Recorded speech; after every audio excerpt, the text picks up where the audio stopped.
Des ondes Vocast, l'univers de la radio en podcast. Salut à tous, c'est Olivier Audoux des ondes Vocast, épisode de mai. Ce mois-ci, on reçoit un invité exceptionnel, Rudy Aboab, le nouveau directeur de FIP. Il vient tout droit de Radio Nova où il a passé 18 ans. Il a repris le flambeau de Bérénice Ravache en janvier dernier et il nous explique sa stratégie pour FIP, la pépite musicale de Radio France. La programmation, les émissions, les événements avec les artistes, les projets sur le numérique, bref, une interview passionnante. Avant ça, je ferai un petit tour de l'actu radio avec Rémi Bertolon, les résultats des sondages radio, les résultats de la commission du Sénat sur la concentration des médias, le piratage de France Inter pendant les élections, la revue des prochains salons de la radio en Suède, en France et en Espagne. Et enfin, Rémi nous fera une petite analyse des contenus de Koé sur les réseaux sociaux. Des ondes Vocast, épisode de mai, c'est parti. Des ondes Vocast, l'actu débat. Et Julien Vigier n'a pu se joindre à nous ce mois-ci pour des raisons personnelles. Julien, toute l'équipe des ondes Vocast se joint à moi pour t'exprimer tout notre soutien et on espère te retrouver le mois prochain. On t'embrasse bien fort. Et j'accueille tout de suite Rémi Bertolon. Salut Rémi. Bonjour Olivier, oui bien sûr, une grosse bise à Julien. Alors Rémi, on ne te présente plus, tu es animateur de radio, notamment du voice track Rémi et Jam, et on va faire un petit tour ensemble de l'actu radio. D'abord, les résultats des derniers sondages Médiamétrie pour la période de janvier-mars. Bon, en gros, c'est simple, ça baisse partout, mais la radio reste quand même au-dessus des 40 millions d'auditeurs quotidiens. Oui, ça baisse partout, à l'exception de France Info, largement boostée par l'actu lourde, la guerre en Ukraine, la présidentielle. Elle gagne 1 point sur un an et même 1,4 sur une vague. C'est énorme. Et France Inter, bien que relativement stable, creuse l'écart avec RTL. Elle a désormais quasiment 2 points d'écart d'audience cumulée avec RTL, qui est donc sur la deuxième marche du podium. Parmi les autres exceptions, c'est-à-dire les radios qui gardent la tête haute, on a France Culture qui continue lentement sa montée avec 3,2% d'audience cumulée. Et oui, ça commence à être vraiment pas mal. Elle dépasse désormais Chéri FM et RFM, ce qui n'est pas rien.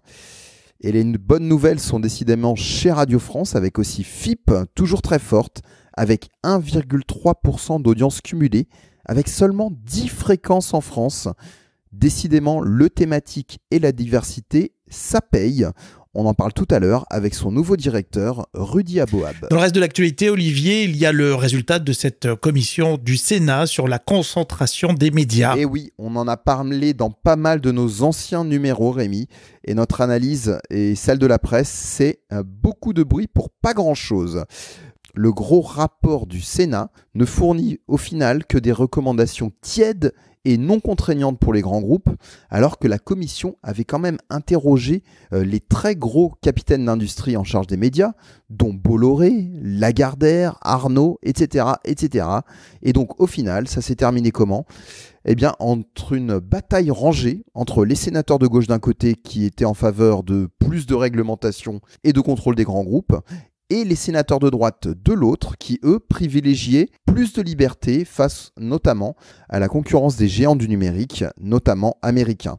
Et donc, au final, et a priori, donc, les TF1 et Vivendi n'auront pas trop de soucis pour la reprise de, respectivement, M6 pour le premier et Lagardère pour le second, même si, bien sûr, les autorités de la concurrence ont encore leur mot à dire sur ces fusions. Et Olivier, incroyable ce mois-ci, une radio pirate est apparue 2 fois sur les ondes, pas sur une fréquence libre, mais carrément sur les ondes de France Inter. Oui, incroyable Rémi, une radio qui pirate la première radio de France, publique de surcroît, et par 2 fois. Alors la première fois, c'était à Paris, lors de la matinale qui a suivi le premier tour. Et ensuite, la seconde, eh bien, c'était le soir des résultats du second tour, cette fois-ci à Paris, mais aussi sur plusieurs fréquences de province apparemment, avec notamment des interventions détournées du chef de l'État. Pour tout vous dire, nous, on s'est vraiment bien marrés. Ce soir, Emmanuel Macron qui doit prendre la parole donc d'ici quelques secondes en direct de l'Élysée. On écoute le chef de l'État. Mes chers compatriotes, Françaises, Français, nous voilà ensemble au rendez-vous de notre pays et de notre avenir. Ce sont 5 années de malaise qui s'achèvent. Malaise des travailleurs qui ne s'y retrouvent plus, malaise des territoires, villages comme quartiers, où on voit les services publics se réduire et le cadre de vie disparaître, malaise démocratique, où se développe le sentiment de ne pas être entendu. Derrière tous ces malaises, on trouve le même vice. Le vice qui empoisonne depuis trop longtemps le débat public. Le déni de réalité.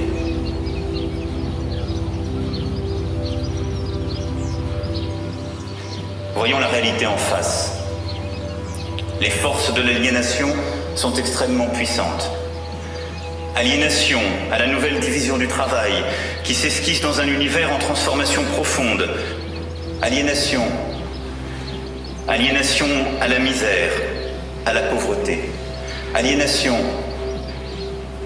de notre avenir. Aliénation de notre vie dans ce qu'elle a de plus quotidien. Si les aliments que nous mangeons, l'air que nous respirons, l'eau que nous buvons, nous sont imposés, et pour le pire, par les seules forces d'une compétition internationale devenue anarchique.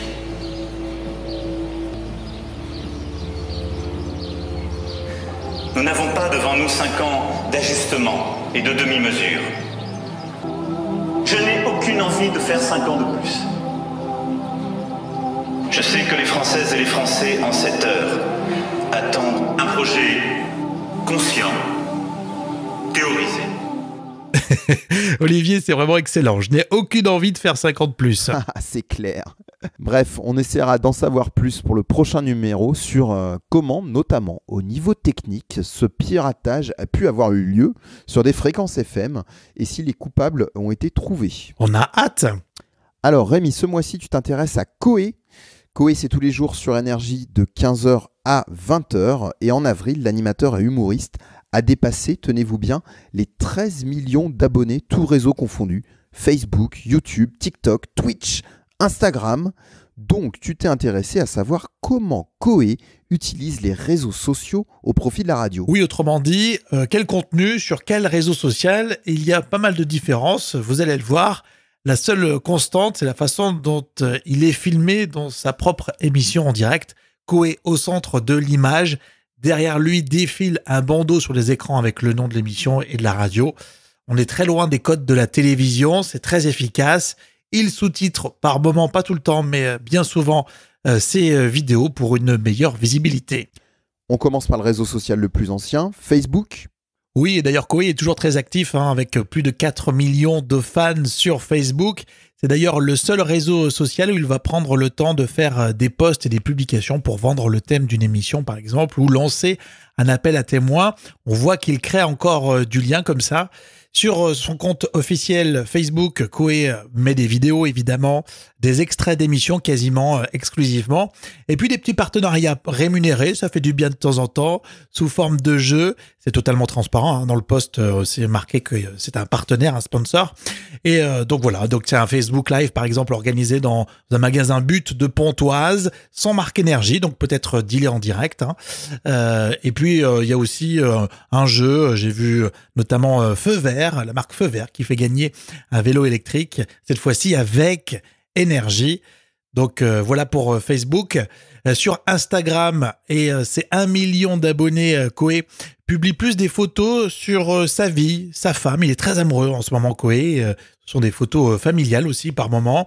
Des photos de l'équipe de ces Koé sur Énergie, mais toujours en mode on est des potes. Vous voyez, c'est très sympa, très naturel.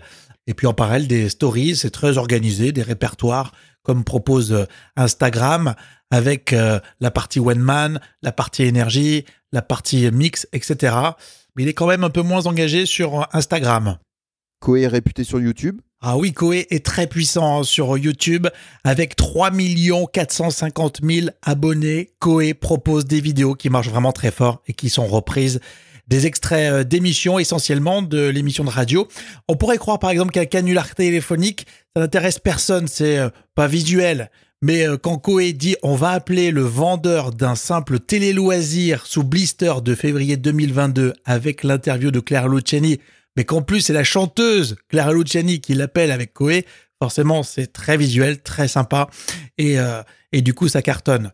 Le seul réseau où Koé n'investit pas tellement, j'ai l'impression, c'est Twitter. Et pourtant le monde de la radio, on adore Twitter, c'est vrai, hein. 2 800 000 tweetos, donc sur le compteur, c'est déjà pas mal, mais peu d'interactions quand on y regarde. De plus près, Koé épingle son bon résultat d'audience radio, c'est sympa, des extraits d'émissions, mais on est autour des 600 vues, donc très très loin des résultats sur YouTube. La force de Koé, c'est de se renouveler. Sur TikTok et Twitch, Ah mais carrément, sur TikTok, il performe avec ses 1 900 000 abonnés, très fort sur ce réseau avec un concept unique. Il le fait uniquement sur TikTok, hein. Koé est filmé dans le couloir de la radio, mais clairement avec des mini-sketchs courts, si possible visuels. Le plus sympa, c'est quand en plus les stars jouent le jeu. Hein, Koé demande à Clara Luciani si elle le kiffe. Et elle répond avec le refrain de sa chanson à la folie, passionnément. Donc ça marche forcément, c'est visuel, ça cartonne. Sur TikTok, particularité, il n'y a pas d'extrait d'émission de Koé, hein. C'est le choix qu'ils ont fait, ou très peu. Et puis enfin Twitch, 100 000 followers, mais Koé il va sûrement, hein, puisque il a décidé d'être en live et en direct sur Twitch tous les jours à partir de 18h. Il est filmé, on le regarde préparer l'émission, faire l'émission. Il cherche d'ailleurs des séquences un peu visuelles dans son émission pour que ça passe bien sur Twitch. Et le plus sympa, c'est que pendant qu'un titre est diffusé, quand la musique elle tourne, et bien Koé il prend le micro à la main et il parle avec sa communauté. Il fait le job, hein, Koé. Et parfois même, quand il a besoin de parler avec les membres de son équipe, il fait des petites apartés. Donc il coupe le son, mais aussi il se cache, vous savez, la bouche, comme ils font les footballeurs, là, pour pas qu'on lise sur les lèvres. Et forcément, on aimerait savoir ce qu'il raconte à son équipe. Donc en résumé, Koé s'adapte et investit là où c'est rentable, d'ailleurs en premier. On l'a vu sur Facebook avec des sponsors. Sur YouTube, évidemment, il y a beaucoup de pubs, beaucoup de volume. Et puis, il essaye des nouveaux supports comme sur TikTok et sur Twitch. merci Rémi. Et avant de refermer cette partie Actu Débat, un petit rappel des salons de la radio à venir. Tout d'abord, les Radio Days Europe qui auront lieu du 15 au 17 mai à Malmö en Suède. C'est pas loin de Copenhague au Danemark. Il faut juste traverser un pont entre les deux villes. Des Ondes Vocast est partenaire des Radio Days Europe et on vous encourage à aller y faire un tour. Allez sur radiodayseurope.com. Exactement sur les mêmes dates, on a les Indé Radio qui font leur convention annuelle à Malaga en Espagne. Alors cette fois-ci, c'est un événement privé. Seuls les radios membres des Indé Radio peuvent y assister, mais chaque année, c'est un événement important pour l'industrie. Enfin, le Paris Radio Show, c'est le nouveau nom du salon de la radio, revient enfin après 2 ans d'absence. Eh oui, 2 ans d'absence à cause du Covid. C'est dans un nouveau lieu, ça s'appelle la Scène Musicale, c'est sur l'île Séguin à Boulogne-Billancourt. Vous allez sur parisradioshow.com. Cette fois-ci, c'est un événement qui est gratuit pour tous les pros de la radio et on a hâte d'y retourner. Bon, Rémi, je crois qu'on a fait le tour de l'actu radio. Tu sais où je me rends à présent ? À la maison de la radio. À la maison de la radio et de la musique. Comme tu le sais sans doute, elle a été rebaptisée ainsi il y a quelques mois et c'est tout trouvé pour vous parler de FIP, la radio musicale par excellence du service public. On part tout de suite interviewer son directeur. Des Ondes Vocast, l'invité. Rudy Aboab, bonjour. Bonjour Olivier. Vous êtes le nouveau directeur de FIP, vous êtes arrivé en janvier dernier. Alors FIP, on la désigne souvent comme la pépite de Radio France avec sa programmation musicale très pointue et son ton unique. Mais avant de parler de FIP, et comme de coutume dans ce podcast, Rudy, parlez-nous de vous et de votre parcours. Qui êtes-vous ? Qui je suis ? Je suis un homme de radio, je suis un immense passionné de musique, je suis quelqu'un de curieux, d'ouvert, qui aime s'amuser au travail tout en faisant de la bonne radio, qui aime mettre la musique en valeur par la radio. Je suis un enfant de Radio Nova. Je suis rentré à Radio Nova il y a quasiment une vingtaine d'années, 18 ans très exactement, stagiaire, et j'ai fait la grande première partie de ma carrière à Radio Nova, qu'on ne présente plus. Et me voilà effectivement depuis 4 mois à la tête de cette pépite de cette radio absolument exceptionnelle que je découvre un peu plus tous les jours, qu'est FIP.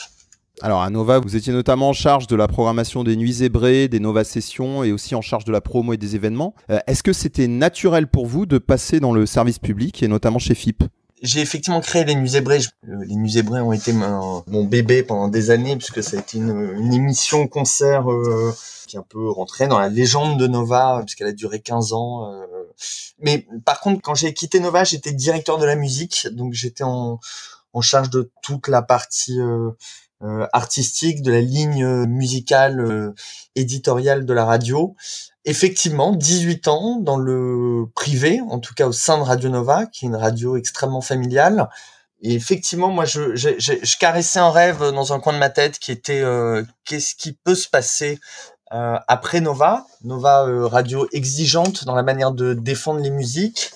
Et effectivement, le point de chute ultime et absolu était FIP, en tout cas dans un coin de ma tête, et le service public, parce que je trouve que plus que jamais aujourd'hui, une des missions du service public est de savoir et pouvoir défendre toutes les musiques de manière populaire. Vous avez dit tout à l'heure FIP avec une programmation musicale pointue. Moi, je suis pas tout à fait raccord avec le mot pointu. FIP avec une programmation musicale large, curieuse, ouverte, qui peut être effectivement parfois pointue, mais qui au final est assez populaire parce qu'elle s'adresse à tout le monde.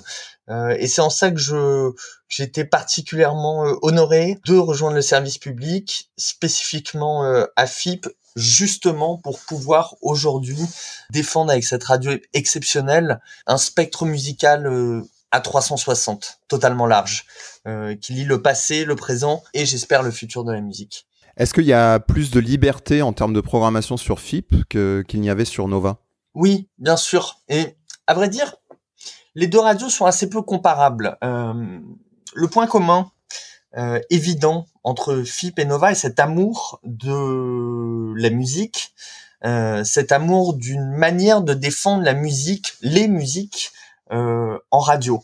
Après, le spectre que FIP peut défendre est beaucoup plus large, beaucoup plus libre que Radio Nova peut le faire. Radio Nova est une radio composée d'une grille d'émissions autour de laquelle il y a de la musique.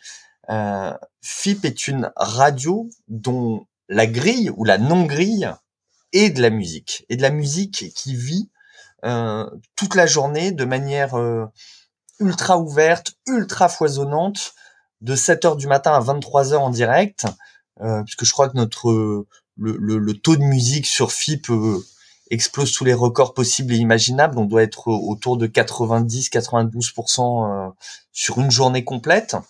Et que FIP, qui a créé ce format ou ce non-format, en tout cas cet anti-format il y a 50 ans, se retrouve aujourd'hui avec l'évolution des manières d'écouter, des possibilités d'écouter de la musique qui ont littéralement explosé depuis 10 ans entre les plateformes, le YouTube, la possibilité d'écouter la musique sur son téléphone, les web radios, etc.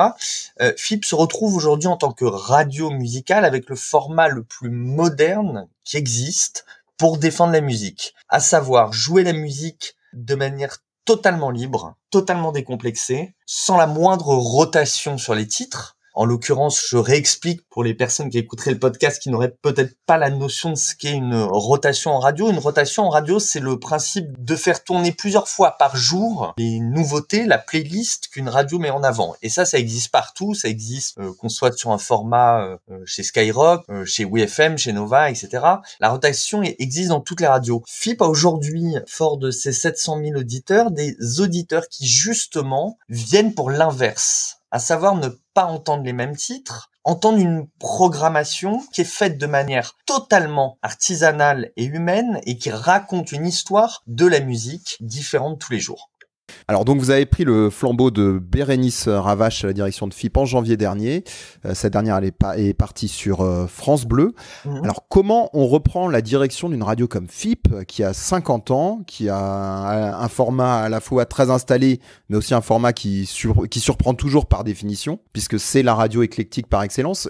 Qu'est-ce qu'on fait quand on arrive à la direction de FIP ? On la prend telle qu'elle est, on touche rien ou au contraire on continue, on innove toujours. Bon, Déjà, on arrive avec ses disques. On étale ses disques un peu partout dans son bureau. On prend ses marques. On écoute la musique fort dans le bureau avec les portes ouvertes. On rencontre tout le monde en tête à tête et on rappelle à chacun, même si je pense que personne ne l'avait oublié, que travailler à FIP, c'est une grande fierté, c'est un honneur, c'est un luxe. On représente aujourd'hui ce qui me semble être l'une des radios musicales les plus exceptionnelles, les plus audacieuses et les plus libres, l'une des plus libres qui existent au monde. Donc il faut être fier de la représenter, il faut jamais oublier ce que le niveau d'exigence dans la manière de défendre la musique que l'on doit à nos auditeurs, notamment évidemment parce qu'on est le service public, mais pas que, parce que arriver aujourd'hui à exister, à avoir des beaux niveaux d'audience qui ne cessent d'augmenter de manière extrêmement saine, puisqu'on est sur une consolidation depuis maintenant 2 ans de 700 000 auditeurs jour, avec aussi une grosse part sur le numérique, et je précise 700 000 auditeurs jour, 708 000 exactement, avec uniquement 10 fréquences en France. C'est un formidable pari pour l'avenir, c'est un formidable pari dans notre manière d'accompagner une scène musicale évidemment française, indépendante, mais pas que, tous les jours en la mettant en valeur d'une autre manière, en la défendant à la fois en la jouant à l'antenne, en parlant, en ouvrant les studios pour faire du live. Donc c'est, dans un premier temps, quand on arrive à FIP, c'est peut-être remettre de la vie et refaire en sorte que vraiment cette radio s'épanouisse avec ce format qui est aujourd'hui d'une modernité inouïe dans le monde de la musique, en tout cas dans le monde des radios musicales. Donc parmi vos grands chantiers à la direction de FIP, c'est notamment ouvrir les portes de FIP et notamment votre expérience du live, développer ça. Entre autres, tout à fait. Accompagner la scène musicale française. Ouais, c'est faire en sorte que, en fait, il y a pas d'énormes chantiers sur FIP, en tout cas pas dans l'immédiat. Je veux dire, le format de FIP, et j'ai rencontré 10 auditeurs la semaine dernière parce que j'avais envie de parler, ça je vais continuer à le faire dans les mois qui arrivent. J'ai invité 10 auditeurs à la radio parce que j'avais envie de les rencontrer, de parler avec eux, de voir quel était leur rapport à FIP, de quelle manière ils écoutaient la radio, de quelle manière ils percevaient notre programmation musicale. Les auditeurs viennent, encore une fois, j'y reviens, pour ce formidable anti-format ou format, je sais même plus comment on l'appelle, inventé il y a 50 ans, qu'aujourd'hui il est extrêmement important de défendre et qui est absolument unique, de la musique, de 7h à 23h, programmée de manière manuelle, qui vous raconte une histoire, qui lie les musiques du passé, du présent, du futur. Voilà, tout ça de manière extrêmement foisonnante et qui est mixé en direct tous les jours par des humains, quoi. FIP est une radio extrêmement humaine et c'est ça qu'on a besoin de ressentir, ou en tout cas que les auditeurs ont besoin de ressentir à l'extérieur, quoi. On n'est évidemment pas un robinet à musique, comme j'ai pu l'entendre avant mon arrivée. On est une radio qui programme de la musique par des humains, qui a beaucoup de caractère. Alors FIP, c'est principalement de la musique, mais il y a quand même des émissions. Donc à partir de 19h, il y a Jazz à FIP. Tout à fait. Émission Totem qui fête ses 40 ans cette année. Jazz à FIP, 19h, 20h, tous les jours, 365 jours par an, animé par l'ensemble des animatrices, programmé, co-animé par à la fois des programmateurs de FIP et des chroniqueurs programmateurs extérieurs. Et ces dernières années, après 20h, il y a aussi certaines émissions thématiques qui sont apparues. Est-ce que c'est quelque chose que vous allez continuer à développer ? Alors ça, c'était il y a 2-3 ans, si je dis pas de bêtises. Donc effectivement, on a parlé de Club Jazz à FIP. Il y a une autre émission dont j'aimerais parler très rapidement, une très belle émission sur la musique au cinéma ou le cinéma en musique. Ça dépend des dimanches, qui s'appelle Certains aiment FIP, qui pour le coup est hebdomadaire tous les dimanches, animé par Suzanne Poveda et réalisé par Denis Soula. Et effectivement, au-delà de ça, aujourd'hui en tout cas, le reste n'est que musique, à l'exception des soirs où on ouvre les portes des studios, où on a envie de recevoir un artiste, de faire du live. Aujourd'hui, il n'y a pas d'émission de manière fixe, et c'est peut-être aussi assez intéressant, et c'est peut-être aussi une manière d'avoir un format qui est encore plus moderne. Pour l'instant, je me suis pas arrêté sur la question pour l'année prochaine ou les années à venir. Ce qui est sûr, c'est que nous allons continuer à faire du live, nous allons continuer à créer des contenus spéciaux sur mesure, des cartes blanches avec des artistes, ou encore plus récemment, nous avons emmené un DJ qui est absolument DJ reconnu de manière sur la scène internationale. Il s'appelle Danilo Plesso, plus connu sous le nom de MCDE, qui est un immense digger de musique et qui est un fan absolu de FIP. Je vais proposer d'aller à la discothèque de Radio France, dans le 19e, de choisir des vinyles qui traduiraient sa propre vision de FIP. Donc il était comme un gamin, puisqu'il s'est retrouvé à la discothèque de Radio France dans le 19e, qui doit avoir, je crois, autour de 400-450 000 vinyles. Il a passé 3 heures là-bas, il voulait absolument plus repartir. On a fini quand même par lui dire qu'il fallait retourner à la radio, et donc on est revenu à la radio avec sa sélection de vinyles. Il en avait pris une vingtaine, une trentaine, que des pièces rares et exceptionnelles, et il est venu mixer en direct sa propre vision de FIP. Bon voilà, ça c'est des choses comme ça qu'on va continuer l'année prochaine. Est-ce qu'on installera une grille fixe le soir après 20h ? Je ne sais pas pour l'instant. Je continue à voir comment cette radio vit, évolue, et comment surtout elle est écoutée par nos auditeurs. Alors, FIP a aussi connu ces dernières années quelques petites retouches qui ont parfois fait polémique. Alors, il y a eu la fermeture des dernières stations locales à Nantes, Strasbourg et Bordeaux. On en a déjà beaucoup parlé dans le passé. C'est fait, c'est du passé. Et il y a eu aussi, il y a 2 ans, la fin des flashs d'information générale qui étaient diffusés autrefois 10 minutes avant chaque heure. Est-ce que en période de grosse actu, comme en ce moment avec les élections ou la guerre en Ukraine, est-ce que ce n'est pas opportun de conserver quelques minutes d'actu chaque heure ? Allez-vous rétablir ces flashs d'information, ou FIP c'est vraiment musique et c'est tout ? Bon, je le dis depuis tout à l'heure, hein, je pense qu'aujourd'hui FIP doit avant tout se positionner comme la radio musicale par excellence ou d'excellence sur la bande FM. Effectivement, moi je suis arrivé il y a 4 mois, donc les flash infos ont été arrêtés bien avant mon arrivée. Et j'en parlais il y a peu avec justement des auditeurs qui effectivement 2-3 me disaient on regrette un peu ces flash infos qui rythmaient à moins 10 si je dis pas de bêtises de chaque heure, voilà un petit flash info avec une manière de traiter l'actualité un peu différente, mais qui restait du flash info.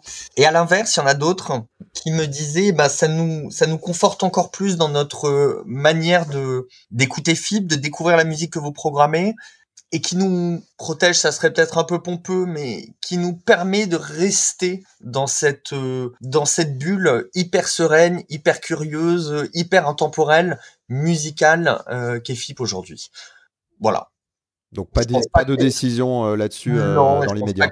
Non, je pense pas qu'aujourd'hui revenir vers des flash infos à l'heure où, encore une fois, on est extrêmement sollicité par les informations extérieures de toutes parts. Je pense que ce qui est important pour FIP aujourd'hui, c'est qu'on se concentre plus que jamais sur les musiques. Et en tout cas, et la manière de les défendre. Hein, je veux dire, on a quand même des animatrices qui font un travail absolument exceptionnel dans leur manière de mettre en valeur la musique que les programmateurs programment, mais qui aussi apportent des informations éditoriales, régionales et parisiennes, quasiment tous les quarts d'heure, tous les 20 minutes, de manière encore une fois très très fipienne, quoi. Je veux dire, la manière d'animer sur FIP n'existe pas ailleurs sur d'autres radios, tout en gardant toujours ce petit côté taquin et une grande part de liberté pour chacune des animatrices sur chacun de leurs micros. Alors revenons à la musique à présent. Donc vous l'avez dit tout à l'heure, la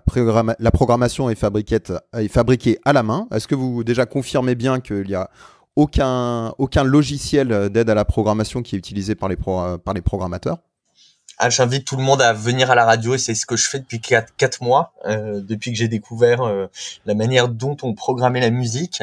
J'ouvre les portes de cette radio, alors à des auditeurs évidemment, mais à nos interlocuteurs et amis des labels, des maisons de disques, etc., qui peut-être ne seraient pas encore totalement au courant.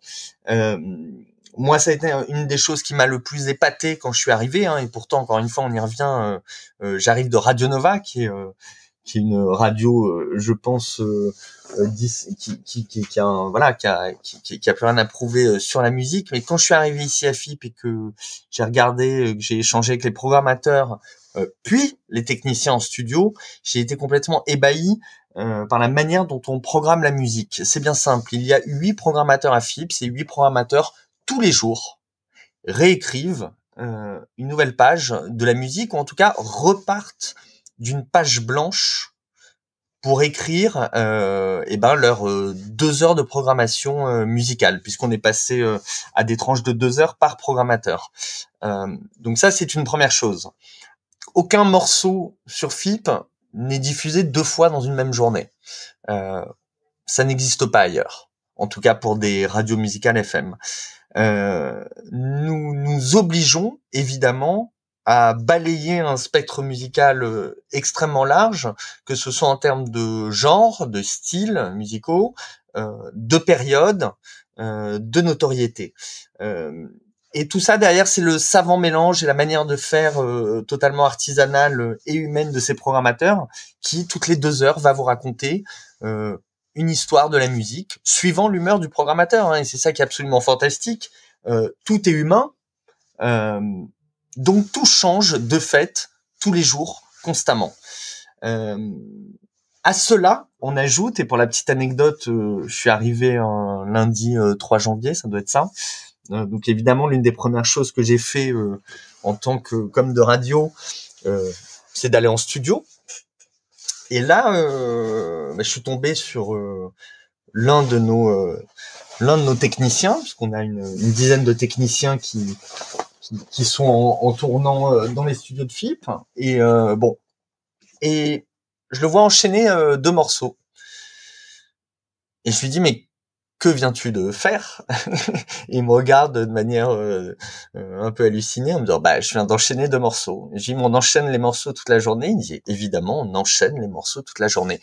Donc voilà, ça c'est, c'est compliqué de faire plus artisanal aujourd'hui, et c'est ça qui est absolument exceptionnel, et c'est ça que ressentent, je pense, les auditeurs. C'est cette manière de programmer de manière humaine, donc en se disant systématiquement quel va être le titre d'après, puisque tout est possible, et ensuite la spécificité qui est dans l'ADN historique de FIP, à savoir les enchaînements.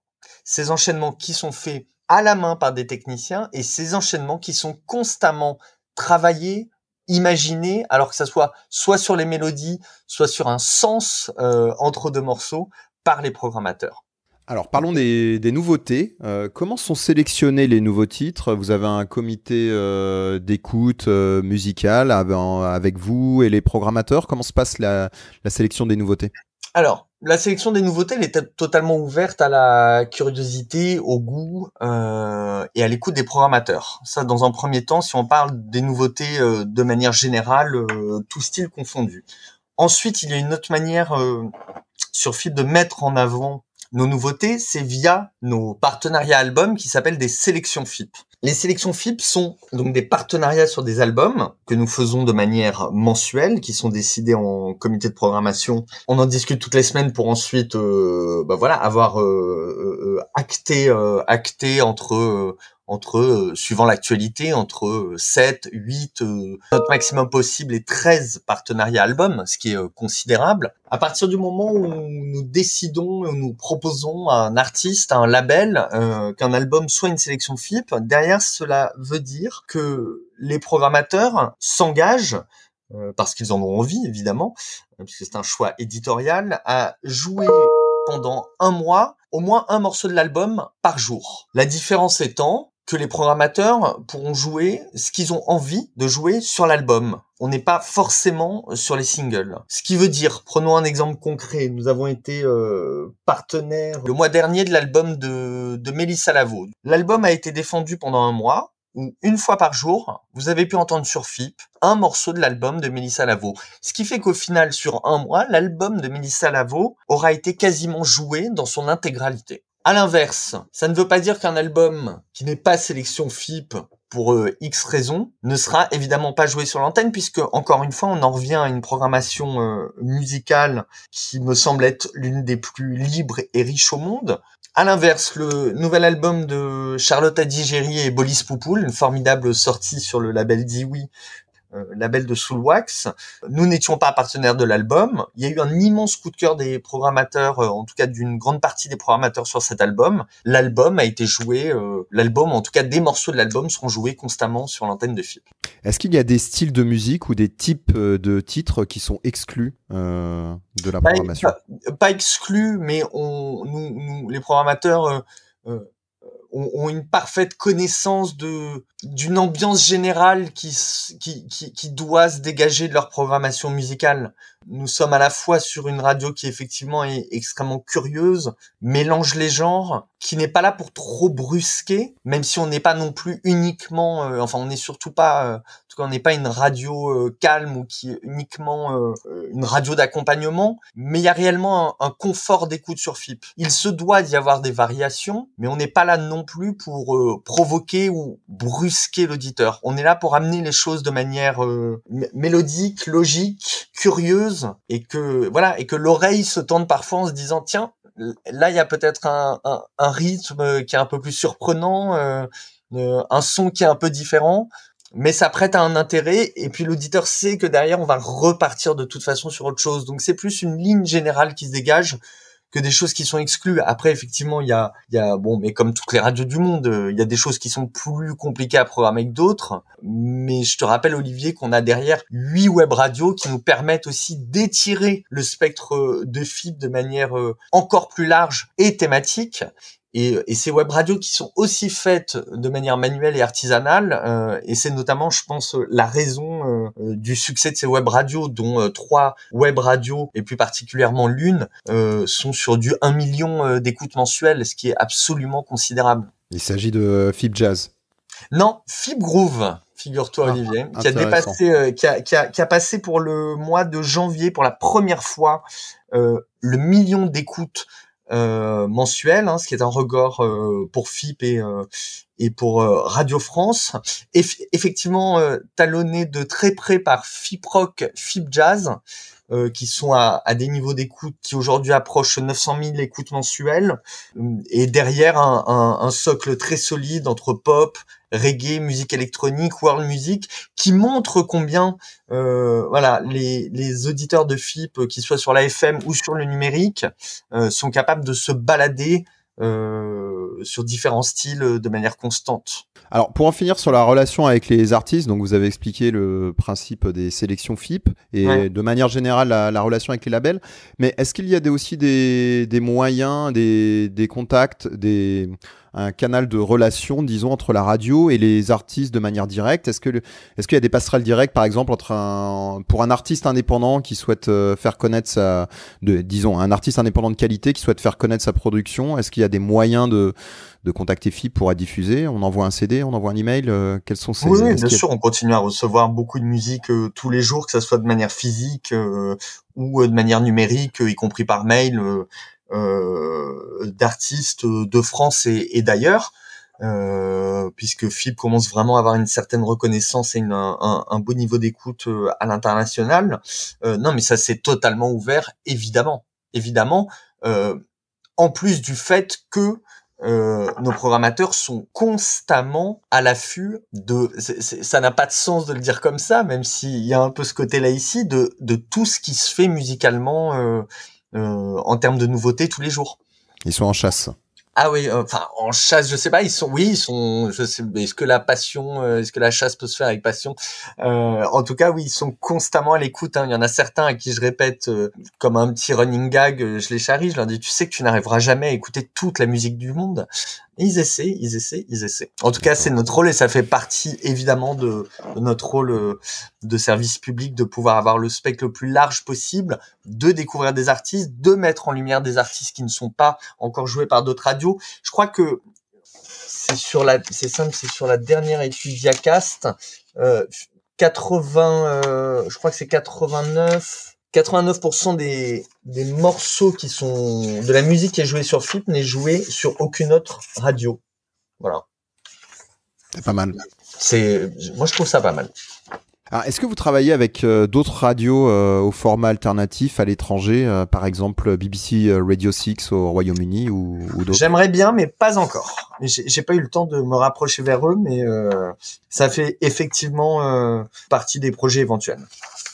Alors, vous avez parlé des web radios, des 8 web radios de FIP qui complémentent qui viennent en addition du programme principal. 92% de taux d'exclusivité, Olivier. J'aime bien être précis dans mes chiffres. D'accord. Ok. Alors donc les web radios, Ouais. il y a 8 web radios, vous en avez parlé tout à l'heure.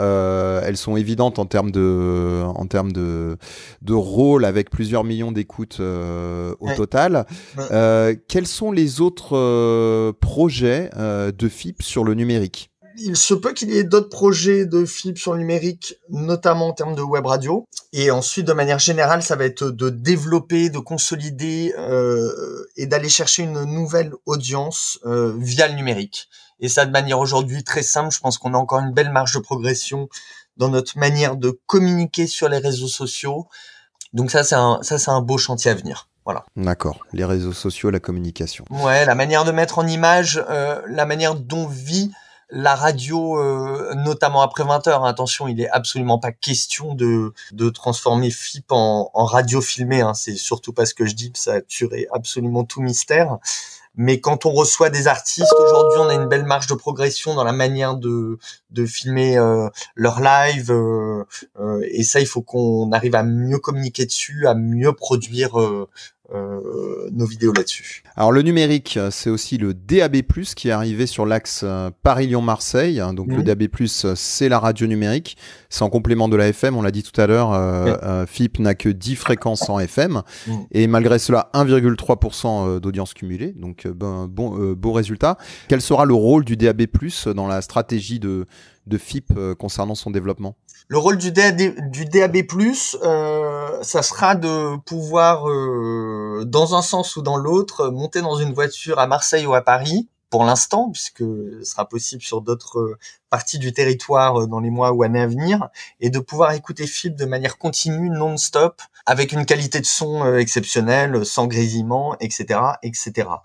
Je crois qu'aujourd'hui, FIP est déjà une chaîne nationale. Il y a un chiffre qui le prouve totalement et qui montre combien les habitudes d'écoute des auditeurs de FIP aujourd'hui sont liées au numérique. C'est que on est la radio dont le pourcentage d'écoute de FIP se fait via le numérique est la plus importante. 39% de nos auditeurs nous écoutent déjà sur le numérique. Aujourd'hui, il suffit juste de communiquer sur le fait que FIP est une chaîne nationale, voire, allons plus loin puisqu'on a une belle partie d'écoute à l'international, une chaîne internationale. Aujourd'hui, vous pouvez écouter FIP effectivement là où nous avons des fréquences, donc Paris, Toulouse, Nantes, Bordeaux, etc.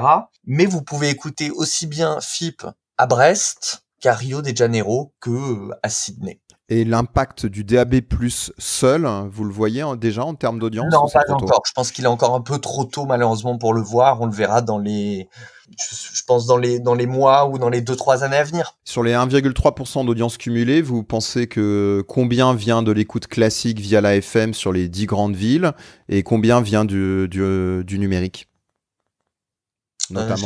J'ai pas ces chiffres. Le seul chiffre que j'ai aujourd'hui, c'est que 39% de notre audience nous écoute via le numérique. Ce qui est le plus fort taux de contribution, toute radio confondue aujourd'hui. 1,3% d'audience cumulée, est-ce que vous avez un objectif, alors soit un objectif fixé par la direction ou votre propre objectif de faire monter cette audience à d'autres niveaux? Bonne question. J'ai pas d'objectif particulier. Aujourd'hui, j'essaie d'imaginer, de comprendre où est le plafond de verre de FIP. Je pense pas qu'il soit à 700 000 auditeurs. Je pense qu'on a une fantastique et belle marge de progression, notamment via le DAB+, notamment via le fait de communiquer comme FIP, radio, chaîne nationale, voire internationale. Le plus haut sera le mieux. Alors, dernière question, ou avant-dernière question, comment se coordonne la direction de FIP avec la direction des autres radios et aussi avec la direction générale? De manière hyper naturelle, riche, puisque nous avons des échanges constamment, que ce soit avec Marc Voincher de France Musique, Laurence Bloch chez Inter, et aussi avec Dana Astier, Sybille Veil, avec qui j'échange constamment et fréquemment sur notre réflexion sur FIP, aussi bien que ce soit de manière éditoriale que purement humaine. Vous avez carte blanche sur votre direction? Oui, tout à fait, bien sûr. Dernière question, Rudy. Dans 18 ans, on vous retrouve où? Dans 18 ans, on me retrouve où? Quoi qu'il arrive, entouré de musique. D'accord, la musique avant tout. Tout à fait. D'accord. Merci Rudy Aboab, nouveau directeur de FIP. Merci beaucoup pour votre disponibilité. Merci beaucoup Olivier. Bonne journée. Des ondes Vocast, l'univers de la radio en podcast. Et c'est la fin de cet épisode des ondes Vocast. On se retrouve le mois prochain avec toujours plus d'actu radio et d'interviews. Faites-nous part de vos commentaires et réactions sur contact@vocast.fr.